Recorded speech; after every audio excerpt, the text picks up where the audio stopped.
Bonjour à tous et bienvenue pour cette nouvelle vidéo. Donc comme je vous le disais, ce sera le second update du mois. Donc mes 5 dernières lectures du début du mois de novembre. Donc en tout, il y a un livre papier et 4 livres numériques. Donc on va commencer tout de suite. Alors j'ai commencé cette update avec Cité 19 tome 1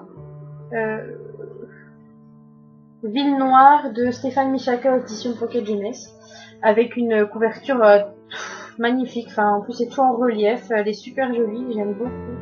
Enfin, il y a eu du travail dessus et c'est super joli. Ça me fait un peu penser au secret de l'inventeur chez Lumen, mais j'aime beaucoup la couverture. Donc j'étais pressée de le commencer tout simplement parce que ça parle de voyage dans le temps au XXe siècle, je crois que c'est ça, 150 ans plutôt, ou 19e, je ne sais plus, enfin bref, quelque chose comme ça. Donc on suit Faustine, une jeune fille qui apprend par les policiers que son père a été retrouvé mort au sommet de la tour Saint-Jacques et qu'il a été précipité dans le vide. Donc quand elle va à la morgue, elle se rend compte que ce n'est pas son père parce qu'elle reconnaîtrait ses mains, ouais voilà, elle reconnaîtrait ses mains entre toutes et du coup là comme elle les reconnaît pas, pour elle c'est pas son père qui est mort. Donc du coup elle cache ça aux policiers parce que voilà, elle veut mener son enquête toute seule. Donc elle va mener son enquête et alors qu'elle suit un dandy dans le métro, elle trébuche et elle se réveille 150 ans plus tard, donc dans le vieux Paris, il y a 150 ans. À travers cette époque, elle va essayer de retrouver son père. Alors, qu'est-ce que j'en ai pensé? L'idée de base m'a beaucoup plu parce que moi, les voyages dans le temps, comme vous le savez, j'adore ça. Je sais pas, je m'attendais à autre chose. Je m'attendais vraiment à ce qu'elle parte à la recherche de son père. Et en fait, ce tome 1, il est... Enfin, comment dire, l'intrigue n'est pas celle qu'on pensait, le principal. En fait, on suit du coup Faustine, mais qui mène une enquête un peu policière. Donc elle a trouvé un emploi, vous ne direz pas lequel, elle a trouvé un emploi dans ce nouveau siècle.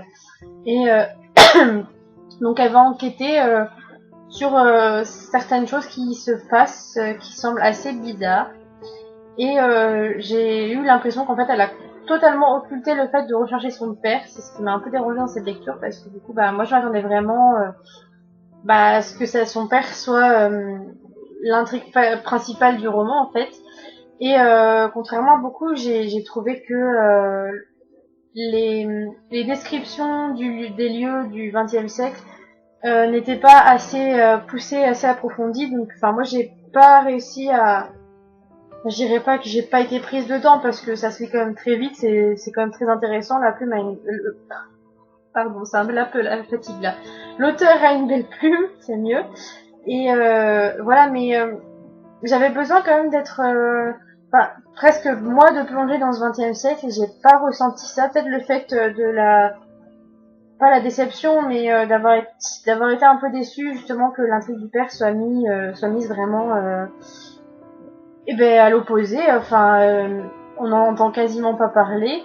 C'est vrai que par contre dans la seconde partie, on apprend certaines choses et c'est vrai que c'est assez surprenant.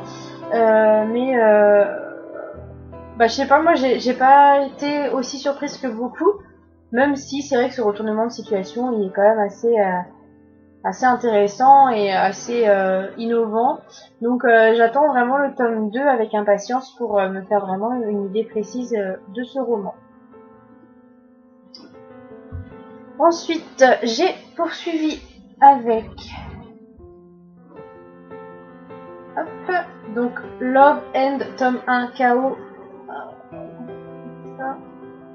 Avec la lumière, on voit pas des masses. Oh là là, c'est catastrophique. Là, je sais pas si vous voyez bien, mais si je passe comme ça, c'est encore pire. Bon comme ça, je suis désolée. Donc de Lil Evans aux éditions Cypress. Donc c'est une romance. On suit Ebony qui voit sa vie chamboulée quand un groupe de motards débarque et loue la maison à côté de chez elle. Donc un groupe de motards veut dire fiesta, filles, musique à fond et aussi et du coup le stéréotype du motard quoi, les armes, le mauvais côté, les mauvais garçons. Et en fait, elle va se rendre compte qu'à leur côté, elle va vivre toute nouvelle vie remplie d'événements, de bouleversements. Et pour elle, elle ne souhaite pas trouver de petite amie parce qu'elle se consacre entièrement à son métier. Et elle ne cherche pas particulièrement à se caser avec quelqu'un. Sauf qu'elle va tomber sur un garçon qui va lui chambouler toutes ses décisions. Et avec lui, elle va vivre une aventure passionnée et toute mignonne.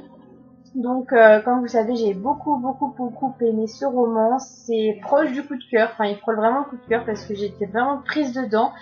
Et ce que j'ai beaucoup aimé, c'est justement que l'auteur appuie sur le fait que, comment dire, que le stéréotype du motard n'est pas vraiment ce que eux vivent en réalité. Et j'ai beaucoup aimé aussi cette différence entre la jeune femme plutôt, la jeune femme qui vit une vie posée, qui sait ce qu'elle veut et tout ça. Et à côté de ça, les motards bien tatoués, qui ont des armes, qui ramènent des filles chez eux.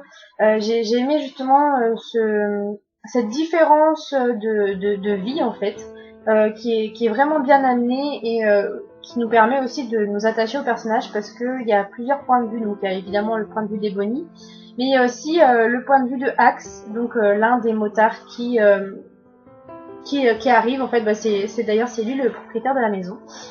Et voilà, on suit ces deux personnages et on en apprend beaucoup plus. Justement, le fait de suivre Axe, ça permet vraiment pas de s'approprier son personnage, mais de s'attacher à lui, d'apprendre à le connaître et de savoir vraiment ce qu'il pense quoi. Et on découvre que finalement derrière leur apparence et leur physique de motards gros durs, il se cache aussi un cœur derrière eux parce qu'ils sont aussi humains. Et j'ai vraiment aimé ce parallèle entre la vie de motard et la vie bien posée d'une jeune femme de 30 d'années.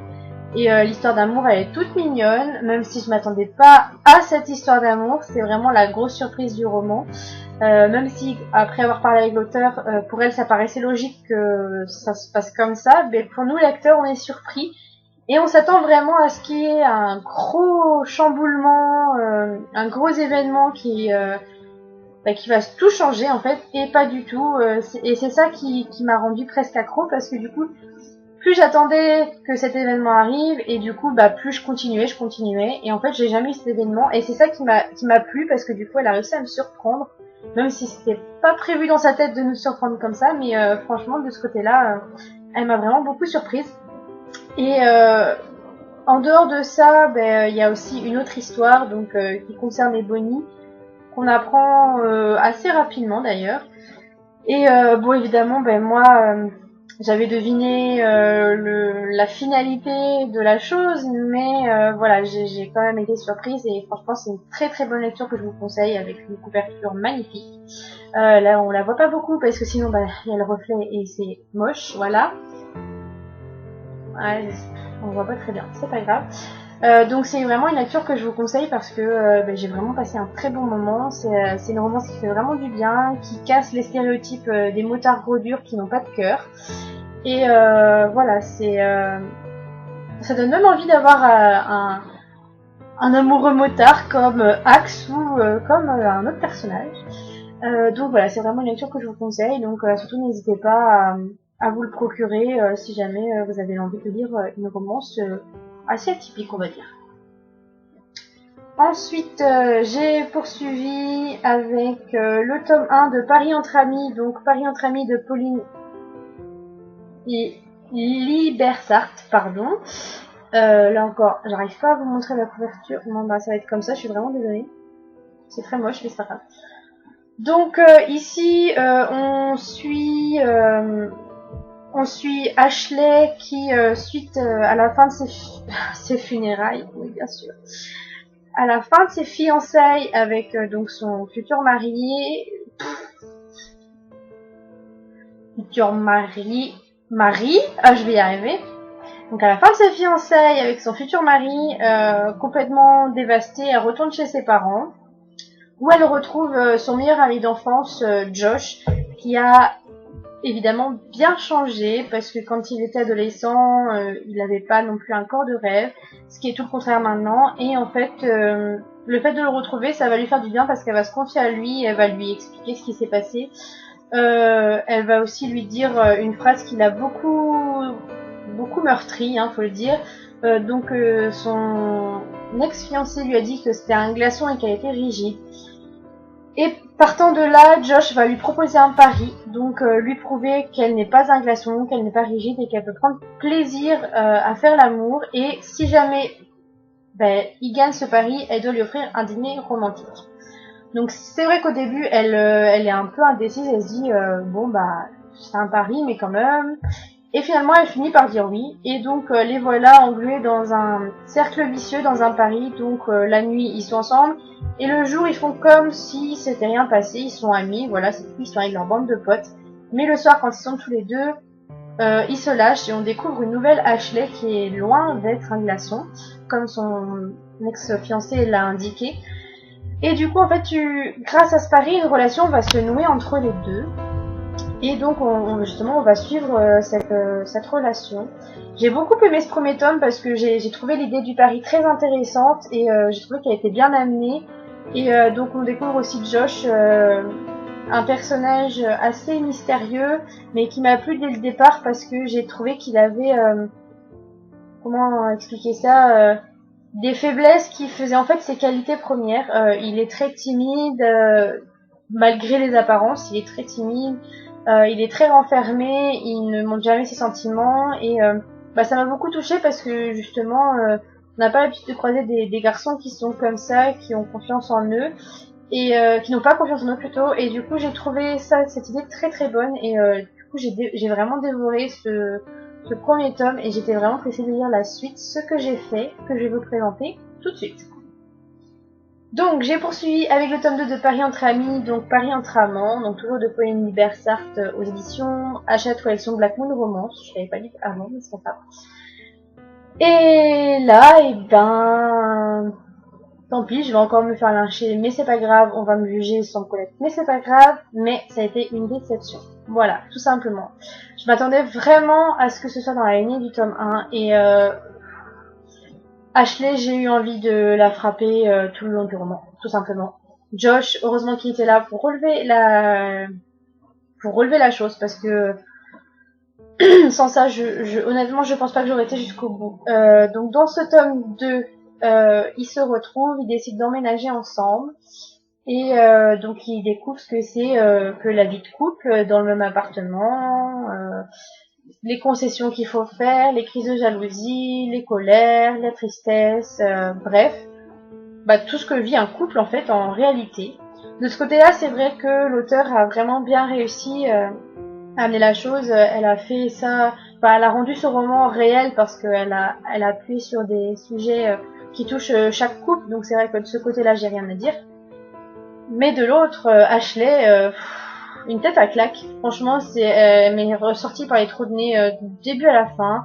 Elle est tout le temps en train de piquer des crises de colère, des crises de jalousie à Josh, et quand lui a le malheur de le faire, c'est la fin du monde. Elle le rabaisse, elle l'engueule tout le temps. Et le truc qui m'a le plus énervé dans ce roman, je crois que j'ai jamais été autant énervée contre un personnage, je pense pas. Ce qui m'a énervé le plus, c'est que à chaque discussion qu'elle a avec Josh, elle ramène toujours Russell, son ex, dans la conversation. Par exemple, il va l'inviter à un resto, il va dire « Je t'emmène dans tel resto », elle va lui répondre « Ah oui, c'est Russell qui me l'a fait connaître, il est très bien ». Oui, excusez-moi, quelle fille ou quel garçon, faut le dire, aimerait être en couple avec une personne qui lui dit tout le temps, qui lui parle tout le temps de son ex? Personnellement, moi, j'aurais dit, écoute, si elle est si bien que ça ton ex, retourne avec, et voilà, basta. J'ai trouvé que Josh avait vraiment beaucoup de patience. Il est amoureux, certes, mais je trouve qu'il y a quand même certaines limites. Et voilà, vraiment une déception et je suis même pas sûre de lire la suite parce que enfin si elle est pareille que dans le 2, c'est même pas la peine. Là j'aurais juste envie de d'abandonner le livre et je suis pas là pour ça, mais voilà, c'était vraiment ma déception du mois et je pensais vraiment que ça allait dans la lignée du premier tome et en fait pas du tout. Donc voilà, je vais pas m'éterniser dessus, mais voilà, ça a été une déception. Ensuite j'ai poursuivi, il faut que je le trouve. Là c'était quatrième. Là j'ai poursuivi et terminé donc avec cette vedette, avec Entre Lumière et Ombre, pardon, le tome 1, Reflet, et ça va être pareil, il y a des reflets aussi. Donc de Céline Pecot et Marie-Ève Caillot aux éditions Cid Presse. Donc, bah évidemment, ça va pas marcher. Ah mince. Bref, c'est pas grave. Donc nous suivons Evelyne, une jeune femme qui s'habille en gothique. Donc là, on voit pas très bien dans la couverture, mais elle est très bien... Comment dire, très bien imagée dans cette couverture, je trouve pas le mot exact. Donc elle est gothique, elle est petite, elle est pas bien dans son corps, elle est assez rondelette, elle a des belles formes, même si elle, voilà, elle pense le contraire, et elle entend des voix. Voilà, donc elle se demande ce qui se passe, mais bon, elle s'en fait pas plus que ça, parce que voilà, ça peut arriver à tout le monde, voilà. Et donc, en compagnie de son meilleur ami David, elle va essayer de découvrir qui elle est. David sait ce qu'elle est, sait pourquoi elle entend ses voix. Et quand justement il va lui avouer qui elle est réellement, évidemment, elle va prendre mal la chose, ce qui est tout à fait normal, ce qui rend très crédible justement ses réactions. Et elle va découvrir un nouveau monde. Elle va découvrir une mission qu'elle a sur les épaules qui est assez lourde à porter. Et en fait, je peux pas vous en dire plus, tout simplement parce qu'il y a déjà beaucoup de révélations dans ce premier tome. Il faut savoir que j'ai vraiment beaucoup aimé cette lecture. J'ai apprécié tous les personnages que l'on croise. J'ai adoré Evelyne parce qu'elle a un caractère fort, elle se laisse pas marcher dessus. Elle dit ce qu'elle pense, elle dit quand ça va pas et elle hésite pas, pas à insulter, mais elle hésite pas à remettre en place les personnes qui le méritent. Et donc, en compagnie de David, elle va essayer de découvrir qui elle est. Et voilà, j'aimerais vraiment vous en dire plus parce que c'est vraiment un premier tome que j'ai beaucoup aimé et que j'ai vraiment hâte de lire la suite. Mais malheureusement, là, pour le coup, je peux pas vous en dire plus parce que ça gâcherait un peu la découverte. Juste que c'était vraiment une très bonne lecture. J'ai vraiment apprécié cet univers. Le fait que ce soit écrit à quatre mains, j'ai pas trouvé de différence entre les auteurs, donc ça c'est vraiment un très bon point. Je vais le préciser dans la chronique d'ailleurs. Et voilà, j'ai vraiment aimé. Le seul petit bémol que je peux en dire, c'est que j'ai trouvé que la romance était trop mise en avant et que le côté fantastique, justement, il était mis au second plan. Alors que, vu le résumé, ça aurait dû être le contraire. Mais la romance était aussi très jolie, enfin les romances, parce qu'il y en a plusieurs, elles étaient aussi très belles à suivre. Et le côté fantastique arrive vers la fin et évidemment on a envie de lire la suite parce que la fin, c'est pas un gros cliffhanger non plus, mais c'est une fin qui donne vraiment envie de lire la suite. Voilà, la couverture elle est magnifique, faut dire. Elle est très très jolie et franchement je suis très pressée de pouvoir lire la suite, donc j'attends avec impatience que le tome 2 sorte, même si le tome 1 vient tout juste de sortir, mais c'est pas grave, je suis impatiente, donc voilà. Mais c'est une lecture que je vous conseille vraiment parce que j'ai vraiment passé un très très bon moment de lecture et voilà, je remercie les auteurs pour cet univers qui m'a vraiment alpagué et voilà, c'est vraiment une lecture que je vous conseille et surtout n'hésitez pas à vous le procurer si jamais il vous fait envie parce qu'il est disponible en papier et aussi en numérique, donc voilà, c'est l'occasion. Cette vidéo fait presque 20 minutes, j'ai un peu beaucoup parlé, donc je vais m'arrêter là. Je vous fais plein de gros bisous et je vous dis à très vite pour une nouvelle vidéo. Et encore merci de me suivre tout le temps, surtout Valou, je sais que tu vas passer par là, donc voilà, merci d'être